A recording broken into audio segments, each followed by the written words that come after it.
dangerous weather situations. Specially built receivers will be automatically activated by these storms to warn of impending hazards. Tests of these receivers are conducted by the National Weather Service between 11 a.m. and 12 noon on each Wednesday.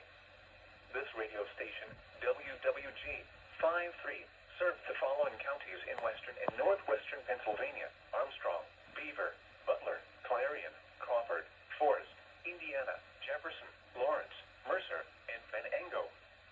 The National Weather Service now returns to the regular broadcast.